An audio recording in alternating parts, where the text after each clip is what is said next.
Hey guys, Justin here with another video to help you promote your music and grow your fan base online.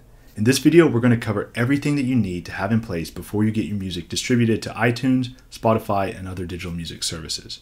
So real quick before we get started, I'd like to invite you to join the community here and subscribe to this channel if you haven't already. I'll be releasing tons of new videos in the days, weeks, and months ahead to help you grow your fan base and sell your music online. So if that's something you'd be interested in, please be sure to subscribe to this channel and tick the little bell icon to be notified as soon as new videos are released. All right, let's get started.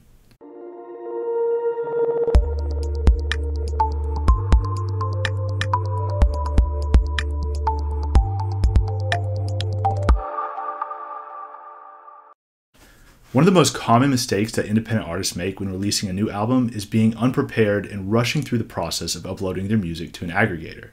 Now, for those of you that aren't familiar with an aggregator, you don't know what I mean when I say the word aggregator, I'm talking about a digital distribution aggregator. It's like CD Baby, TuneCore, SpinnUp, just to name a few of the popular ones. And what they do is they get your music distributed across multiple platforms like Spotify, Pandora, and iTunes. They also handle all the paperwork involved. If some of the tracks in your album are cover songs, they'll obtain mechanical license to distribute royalties to the copyright owners. And they obtain UPC and ISRC codes for you, which I'll explain what those are later if you're not familiar. Aggregators will also collect royalties on your behalf and make sure that you get paid for streams and sales. So these aggregators are a vital part of digital distribution for independent artists like yourself. Uploading your music to a digital distribution aggregator is actually a very simple and inexpensive process, but it is a very important one, so you want to make sure that you have everything you need in place before you're ready to upload your master. If you don't, it could cause you some hassles in the future. So that's why I put together this checklist that you can follow to make sure that you have everything in order before you go to upload your music to a digital aggregator. I'll go over each of the items in this video, but if you'd like a copy of this checklist in PDF form for future reference, simply click the link in the video description to download that now.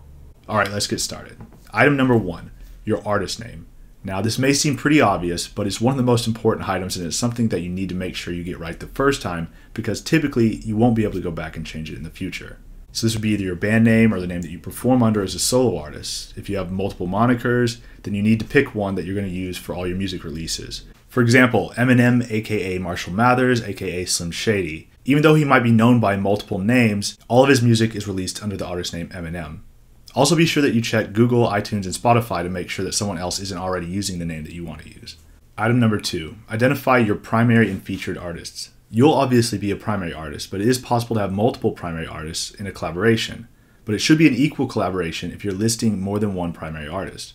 When you release an album as a collaboration, this is typically going to be a unique artist name in the eyes of digital distributors. So for example, Robert Plant and Jimmy Page collaborate on an album and list two primary artists, Robert Plant and Jimmy Page. The album will be released under that collaborative artist name. It won't typically appear under the catalog of Robert Plant as a solo artist, and it won't appear under the catalog of Jimmy Page as a solo artist. It's a completely unique artist name. Alternatively, you can select the option to list multiple primary artists as compound artists, in which case the album will not be released under its own unique artist identity. Instead, it will be added to both the primary artist catalogs. And then there's the option to add a featured artist. A featured artist is someone who appears on your album but is not an equal contributor.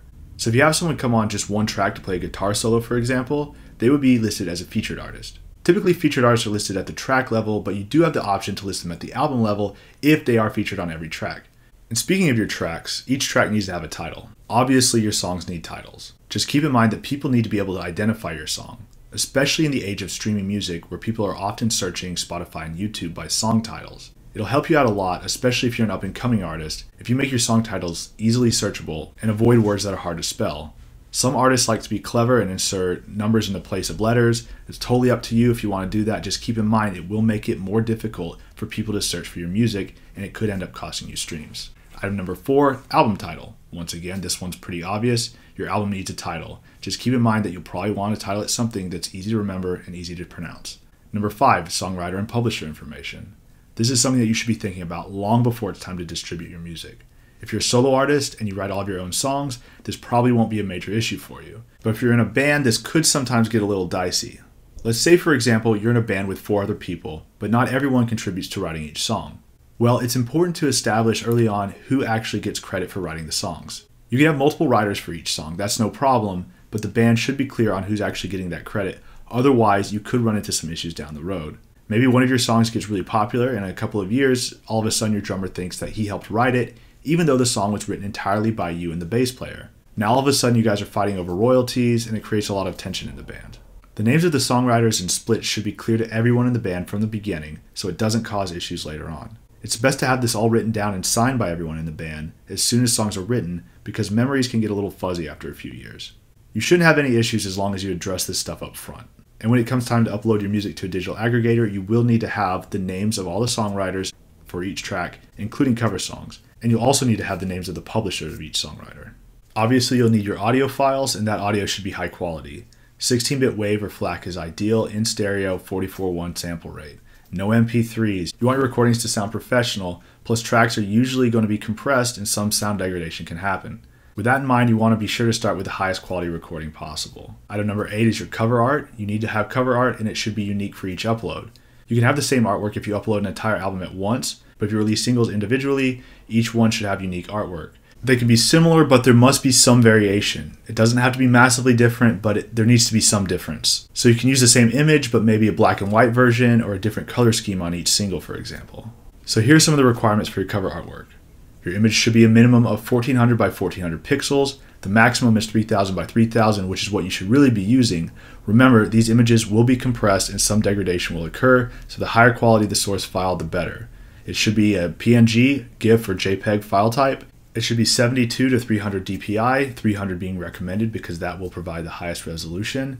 The file should be under 25 megabytes, and it should use RGB color scheme. And once again, the image must be unique to the particular title that you're uploading. Distributors will not accept artwork that's been used for another title. And the uploaded image must match your physical album artwork. Now here are a few things that you cannot have on your album artwork.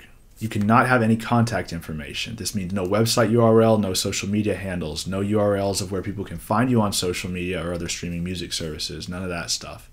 You cannot use any pornographic or violent images, and you must own the image. You can't use somebody else's image that they own the copyright to. Don't include any pricing information, and you can't just simply upload a scan of your CD. You can't put your UPC barcode on the album cover, and if it's a tribute album, the name of the artist that the album's a tribute to must be smaller than yours on the cover art, so you can't trick people into thinking that it's another artist's album. Again, you want to use the highest quality images you can. Poor quality images will be rejected. You can't refer to other products or content that's not contained in the album. For example, you can't promote other albums on your artwork, and you can't claim that it comes with a free video or something like that. Do not include any time-sensitive references, like the word new, for example. Your album artwork should stand the test of time, and nothing that could change in the future should ever be on your album art. So having the word new on an album won't really make much sense 20 years from now when the album clearly isn't new anymore. Item number 9, your UPC code. This is how album sales are tracked, and it's required for proper accounting and royalty distribution. If you don't already have this, your digital aggregator will provide it, so there's no worries there. And number 10, the ISRC code. This is a unique code that identifies each of your songs. It's needed to track activity like streams and sales at the individual song level, and once again, it is something that your aggregator will provide if you don't have it already. Item number 11 is your release date. You need to specify when you want your album to be released, and it does typically take 1 to 2 weeks to get distributed to iTunes, Spotify, and other major digital music services, and in some cases, it can take 1 to 2 months. So be sure that you get your music uploaded to an aggregator at least 2 months before you plan on releasing it to the public. Item number 12 is the pre-sale date. This is technically optional, but it can be very beneficial. You can begin to allow your fans to purchase your music prior to the official release. This has a major benefit because all of the pre-sales of your album will be attributed to your week 1 sales, which will help you chart if you have a large enough fan base buying your album early. Number 13 is the description of your music. You will need to have a description of your music, and this kind of goes along with the metadata that we discussed before. Having a description of your music can help give prospective fans an idea of what your music sounds like, which could influence them to check it out. But more importantly, being able to briefly and clearly describe your music is going to help you with all of your promotional efforts, both online and offline. You'll need to be able to describe your music to press, booking agents, and pretty much anyone involved with helping you get more exposure for your new release. How many times have you told someone that you're a musician and they've asked, "Oh, what kind of music do you play?" This is a similar type of thing. You need to be able to answer the question, what's your new album like? When you're coming up with your album description, you should include a short blurb about your music, the genre, what kind of mood your music sets, chill, upbeat, groovy, etc. A lot of people search Spotify for music based on the mood it sets. Accurately describing the mood of your music can actually help you get a lot of exposure to audiences that may otherwise never hear of you. And another really helpful way to describe your music is to list some similar artists. This is possibly the best way to give people a good idea of what your music sounds like, and probably the best way to get them to check out your music if they're a fan of some of the similar artists that you list. Item number 14 is your payment method. Distributors need to be able to pay you, so you need to have a PayPal account or a checking account that accepts direct deposit setup. And last but not least, your label and copyright information. If you're an independent artist and you created the album yourself, you are the label and the copyright owner. If someone else owns the sound recording, they're the label and copyright owner. You want to make sure that you have all of this information ready before you submit your album to distributors. If you don't, you could be missing out on a lot of streams, sales, exposure, and money. Alright, so those are the 15 things that you must have before getting your music distributed digitally. Again, you can click the link in the video description to download a checklist in PDF form so you can easily go through it and make sure you have everything together before launching a new album.